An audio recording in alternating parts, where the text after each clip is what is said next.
Unajua katika ulimwengu huu bora watu wakuibie makochi yote, sofa zote, wabebe na TV na kagari kenu sijui na nini, lakini wakuachie mwenzako.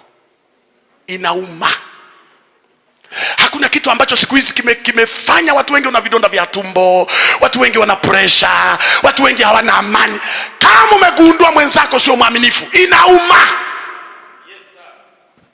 Ni pain. Vitu vingine vinavumilika, lakini sio hiyo. Na hiyo sio tu kwa binadamu. Wewe fikiria, mpaka jogoo hajawahi kununua wale, sisi kwetu tunaita tetea, wale kuku jike, sasa tuseme makuku majike. Jogoo amewahi kununua, lakini ukinunua ukamletea hapo, anawamiliki. Asisikie jogoo mwingine na wika, watagombana mpaka wauane. Ng'ombe wenyewe, mbwa, sijui nani, kila kiumbe kina wivu. Hasa binadamu je? Ndio maana nakuonya, kama mtu uko hapa sio mwaminifu kwa ndoa yako, kuanzia leo niko kwenye madhabahu. Acha, uache hiyo tabia. Ulifanya uko nyuma sawa, lakini kuanzia leo fika mahali useme sirudi. Na nenda ukarudie. Kitakacho kukuta, usinitafute kwa simu, usimtafute mchungaji, kwa sababu tumekuonya. Ulichokosa ni nini? Una mke, una mume, ulichokosa ni nini? Wanawake na wanaume ni wale wale. Kama ulize Sulemani kama aliwahi kulizika, alikusanya wanawake 700 na masuria 300, jumla 1000. Bado akasema nimegundua ni kujirisha upepo, sijalizika chochote. Kuna wengine alikuwa na watongoza, anasema nao nataka, anasema we, mbona nishakubali mimi wa kwako, niambie tu kama utakuja jioni. Hakulizika. Hasa sisi wanaume ndio tuna matatizo.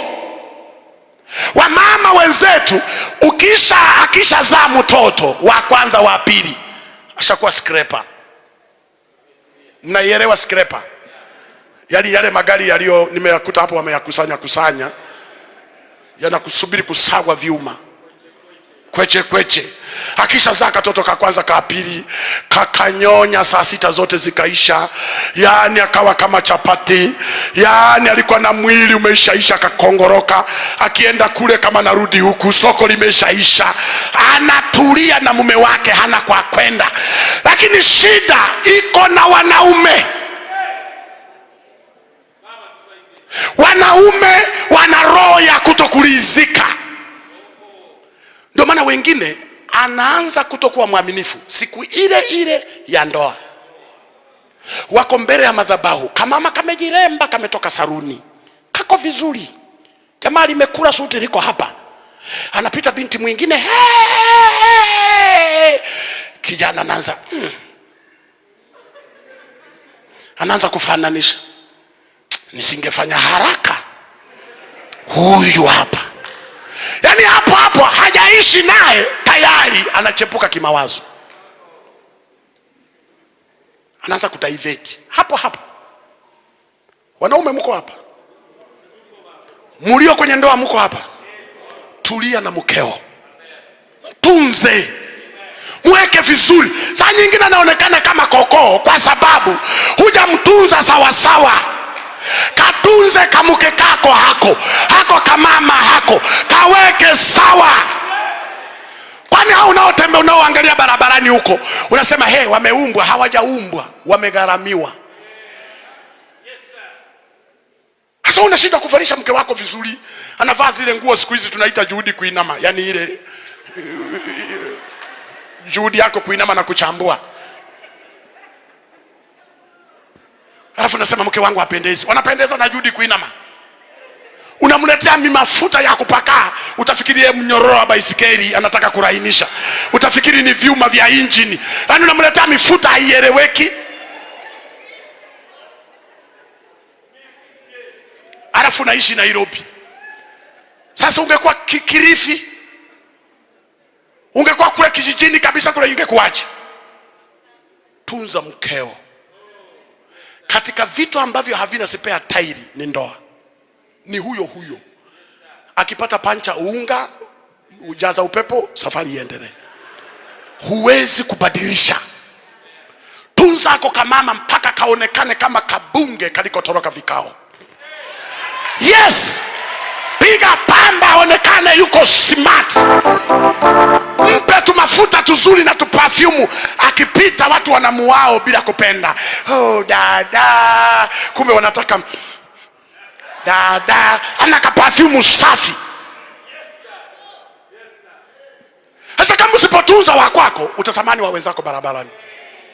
Utatamani vibinti vidogo ndio vitakuendesha kushoto kulia, vitanyang'anya mishahara yote, vitachukua pesa yako yote. Unaanza kusema dunia ni ngumu, dunia ni shida, kumbe ni wewe mwenyewe matumizi ni mabofu. Na nyinyi ambao bado hamjaoa, haraka yenu ya nini? Haraka ya nini? Kwani usitulie? Mungu akupe wa kwako. Ndio maana kuna vijana wengi wamefika mahali anapanga wanawake, utafikiri anataka kuwa mfalme wa Mswati.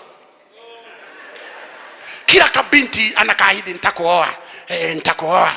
Na mabinti wa siku hizi akisha sema nitakuoa, kweli? Are you serious? Serious? Mwanaume aliwahi kusema hayuko serious? Mwanaume huyu atakwambia I'm serious more than the word itself, kwamba niko serious zaidi ya neno lenyewe. Lakini kumbe tapeli. Anapanga wasichana hapa kanisani, hawafahamiani. Kila mmoja nafikiri huyu ndio wako wangu mtarajiwa, kumbe mko sita. Ndio maana mimi niliwapa mbinu. Mwe mnafuatia mahubiri yangu YouTube na Boda TV. Niliwaambia hivi, binti ukiona kijana anakuja anasema nataka nikuoe, umwambie mimi sikatai. Mimi mwenyewe namuomba Mungu, kama wewe ni majibu sawa, tupandishe pale juu kwenye kagorofa pale, tuende kwa baba, tumwambie baba, Mungu amejibu maombi yetu, mimi na huyu tunaanza uchumba, utuombee. Kwa sababu uchumba sio ushirikina, sio uchawi. Utuombee. Alafu baba ukatangaze Jumapili pale kwamba fulani na fulani wanaanza uchumba, tuwaombee. Kama kulikuwa na watu wanamwangalia huyu kijana, wajue sasa ni wa kwangu. Kama kulikuwa watu wanamwangalia huyu binti, wajue sasa ni wa fulani, ili kuondoa pepo la uharibifu. Kuna mabinti wamechelewa kuolewa wakisubirishwa tu na kuoa. Kumbe jamaa halina mpango, halina habari naye. Unakuja kushangaa limebeba mchumba sijui wapi huko, limetoa Mombasa.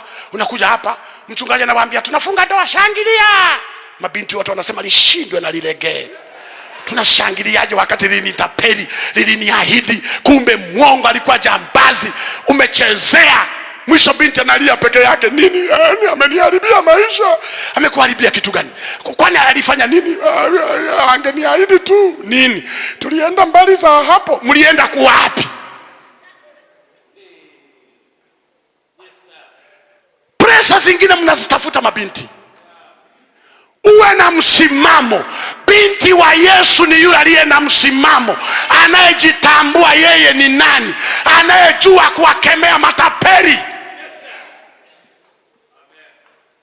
Mnanisikia vijana? Ni ambao huyu my wife to be, hatukatai. Unamsomesha chuo, wife to be, unamlipia fees, una akili timamu kweli wewe? Wanasomesha wife to be, alafu baadaye anafika chuoni anakutana na wasomi wenzake kule, wanajadili masomo na mengine, wanajadili homework na nini, homework. Alafu baadaye unaanza anakuambia kwanzia leo usinitambue, kwanzia leo mimi na mtu wangu, mimi nimekusomesha. Anasema yeye nakushukuru kwa msaada. Unaanza jamani, kamba iko wapi, ufanyeje? Mimi nataka kujinyonga, I want to kill myself. Jinga kabisa wewe. Unajua kwa sababu ya binti ambaye kwa ujinga wako uliamua kumsomesha. Acha wazazi wake wamsomeshe. Akitaka wewe umsomeshe, oa, weka ndani, peleka chuo, atokee nyumbani kwako. Unasomeshaje binti wa watu? Amen. Unasomeshaje binti wa watu na wasomeshia wenzako? Alafu sasa mchungaji niombe, yani moyo unataka kutoka, utoke kwa ujinga wako. Yani unafanya vitu vya kijinga. Hatusemi utimtunze wife to be. Mpe vitu vidogo. Vitu vidogo. Amen. Nataka kusuka nywele za shilingi ngapi? 1,000. Za 500 sawa. Za 1,000 sawa. Lakini hizo nyingi hizo nakupa 1,000, zingine wakachukua kwa wazazi wako. Ili siku akiingia mitini akakimbia, useme nenda kwa amani ya Bwana. 1,000 hainiumi, 500 hainiumi, hivyo vingine haviniumi, nenda kwa amani. Sasa unalipa fees ya chuo kikuu.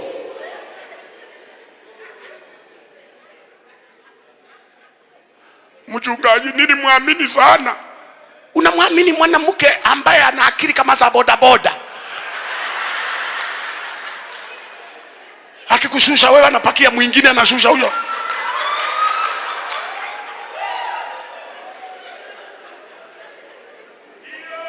Mimi bora nijiue. Unajua unaenda wapi? Wazazi wako walikulea, hujalipa hata mali zao. Walikusomesha, hujalipa hata fizi zao. Unakuja kujiua kwa kibinti ulichokutana nacho chuoni.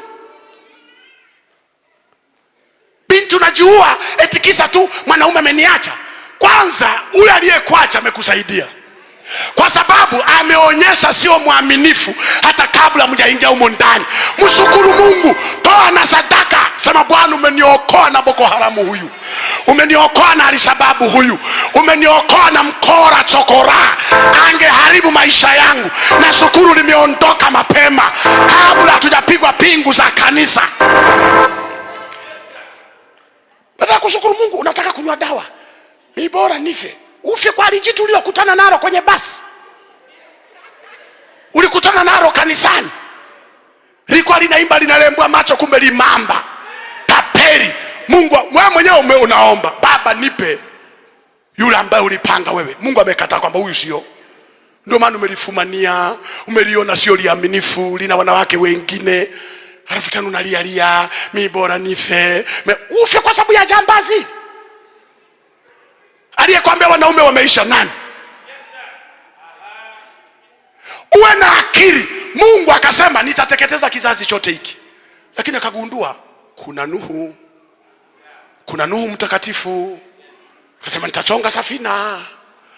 Dada, usife moyo kwa lile mwanaume. Kwenye safina kuna mtu, kwenye safina kuna mwanaume mwaminifu, yuko aliyekubakizia wewe.